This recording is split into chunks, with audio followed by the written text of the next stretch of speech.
ಸಂತ ಪೌಲರು ತೀತನಿಗೆ ಬರೆದ ಪತ್ರ ಅಧ್ಯಾಯ 1. ಪೀಠಿಕೆ.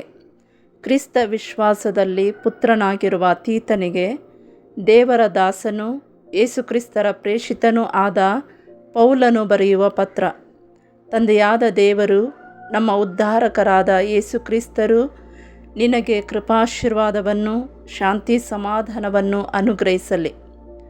ದೇವರು ತಾವು ಆರಿಸಿಕೊಂಡಿರುವ ಜನರ ವಿಶ್ವಾಸವನ್ನು ದೃಢಪಡಿಸಲು ಮತ್ತು ಭಕ್ತಿಯನ್ನು ವೃದ್ಧಿಗೊಳಿಸಿ ಅಮರ ಜೀವದತ್ತ ಕರೆದೊಯ್ಯುವ ಸತ್ಯಗಳನ್ನು ಅವರಿಗೆ ಬೋಧಿಸಲು ನನ್ನನ್ನು ನೇಮಿಸಿದ್ದಾರೆ. ಈ ಅಮರ ಜೀವವನ್ನು ಕೊಡುವುದಾಗಿ ಸತ್ಯಪರರಾದ ದೇವರು ಆದಿಯಿಂದಲೂ ನಮಗೆ ವಾಗ್ದಾನ ಮಾಡಿದ್ದರು.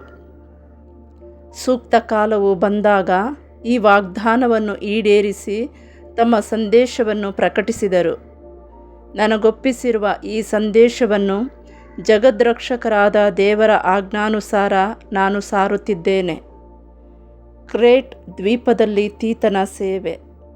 ನೀನು ಕ್ರೇಟ್ ದ್ವೀಪದಲ್ಲಿ ಇನ್ನೂ ಸರಿಪಡಿಸಬೇಕಾದ ಕೆಲಸಗಳನ್ನು ಕ್ರಮಪಡಿಸಿ ಅಲ್ಲಿಯ ಪ್ರತಿಯೊಂದು ಪಟ್ಟಣಕ್ಕೂ ಸಭೆಯ ಹಿರಿಯರನ್ನು ನೇಮಿಸಬೇಕೆಂದು ನಿನ್ನನ್ನು ಅಲ್ಲೇ ಬಿಟ್ಟು ಬಂದೆ. ನಾನು ಕೊಟ್ಟ ಸಲಹೆಗಳನ್ನು ಜ್ಞಾಪಿಸಿಕೊ. ಸಭಾ ಹಿರಿಯನು ನಿಂದಾರಹಿತನೂ ಏಕಪತ್ನಿ ವ್ರತಸ್ಥನೂ ಆಗಿರಬೇಕು. ಆತನ ಮಕ್ಕಳು ವಿಶ್ವಾಸಿಗಳಾಗಿರಬೇಕು. ಅವರು ಸ್ವೇಚ್ಛಾಚಾರಿಗಳಾಗಿರಬಾರದು, ಅವಿಧೇಯರಾಗಿರಬಾರದು. ಏಕೆಂದರೆ ಸಭಾಧ್ಯಕ್ಷನು ದೇವರ ಸೇವೆಯಲ್ಲಿ ಮೇಲ್ವಿಚಾರಕನಾಗಿರುವುದರಿಂದ ನಿಂದಾರಹಿತನಾಗಿರಬೇಕು. ಆತನು ಗರ್ವಿ ಅಥವಾ ಮುಂಗೋಪಿ ಆಗಿರಬಾರದು. ಕುಡಿತವಾಗಲಿ, ಹಿಂಸಾಚಾರವಾಗಲಿ, ಹಿಂಸಾ ಪ್ರವೃತ್ತಿಯಾಗಲಿ ಅವನಲ್ಲಿರಬಾರದು. ಅವನು ಲಾಭಕೋರನಾಗಿರಬಾರದು. ಅತಿಥಿ ಸತ್ಕಾರ ಮಾಡುವವನು, ಒಳ್ಳೆಯದನ್ನು ಪ್ರೀತಿಸುವವನು ಆಗಿರಬೇಕು. ಇಂಥವನು ಸ್ವಸ್ಥಚಿತ್ತನೂ ನೀತಿವಂತನೂ ಸದ್ಭಕ್ತನೂ ಆತ್ಮ ಸಂಯಮ ಉಳ್ಳವನೂ ಆಗಿರಬೇಕು.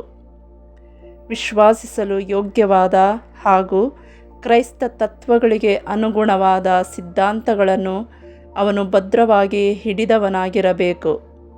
ಆಗ ಸದ್ಬೋಧನೆಯಿಂದ ಇತರರನ್ನು ಪ್ರೋತ್ಸಾಹಿಸುವುದಕ್ಕೂ ಅದಕ್ಕೆ ವ್ಯತಿರಿಕ್ತವಾಗಿ ನಡೆಯುವವರ ತಪ್ಪುಗಳನ್ನು ಎತ್ತಿ ತೋರಿಸುವುದಕ್ಕೂ ಆತನು ಸಮರ್ಥನಾಗುತ್ತಾನೆ. ಇತ್ತೀಚೆಗೆ ಅವಿಧೇಯರು, ಜೊಳ್ಳು ಮಾತಿನವರು ಹಾಗೂ ವಂಚಕ ಬೋಧಕರು ತಲೆ ಎತ್ತಿದ್ದಾರೆ. ಅವರಲ್ಲಿ ಕ್ರೈಸ್ತರಾಗಿರುವ ಯಹೂದ್ಯರು ಸಾಕಷ್ಟು ಮಂದಿ ಇದ್ದಾರೆ. ಇವರ ಬಾಯಿ ಮುಚ್ಚಿಸಬೇಕಾಗಿದೆ. ಏಕೆಂದರೆ ಇವರು ಹಣ ಸಂಪಾದನೆಯ ದುರುದ್ದೇಶದಿಂದ ಮಾಡಬಾರದ ಬೋಧನೆಯನ್ನು ಮಾಡಿ ಅನೇಕ ಕುಟುಂಬಗಳನ್ನು ಹಾಳು ಮಾಡುತ್ತಿದ್ದಾರೆ. ಕ್ರೇಟ್ನವನೇ ಆದ ಅವರ ಪ್ರವಾದಿ ಒಬ್ಬನು ಸ್ವಜನರ ವಿಷಯವಾಗಿ ಹೀಗೆಂದಿದ್ದಾನೆ: ಕ್ರೇಟ್ ನಿವಾಸಿಗಳು ಸದಾ ಸುಳ್ಳುಗಾರರು, ದುಷ್ಟ ಮೃಗಗಳು, ಸೋಮಾರಿಗಳು ಮತ್ತು ಹೊಟ್ಟೆಬಾಕರು. ಈ ಮಾತು ನಿಜವಾದದ್ದು. ಆದ್ದರಿಂದ ಯಹೂದ್ಯರ ಕಟ್ಟುಕತೆಗಳಿಗೂ ಸತ್ಯಭ್ರಷ್ಟರಾದ ಅವರ ವಿಧಿಗಳಿಗೂ ಕಿವಿಗೊಡದಂತೆ ತೀವ್ರವಾಗಿ ಖಂಡಿಸಿ ವಿಶ್ವಾಸದಲ್ಲಿ ದೃಢವಾಗಿರುವಂತೆ ಭಕ್ತಾದಿಗಳಿಗೆ ಬೋಧಿಸು.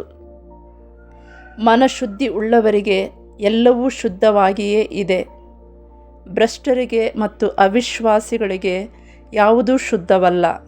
ಏಕೆಂದರೆ ಅವರ ಮನಸ್ಸು ಮನಸಾಕ್ಷಿಯೂ ಮಲಿನವಾಗಿದೆ. ತಾವು ದೇವರನ್ನು ಬಲ್ಲವರೆಂದು ಹೇಳಿಕೊಳ್ಳುತ್ತಾರೆ, ಆದರೆ ಅವರ ನಡತೆ ತದ್ವಿರುದ್ಧವಾಗಿರುತ್ತದೆ.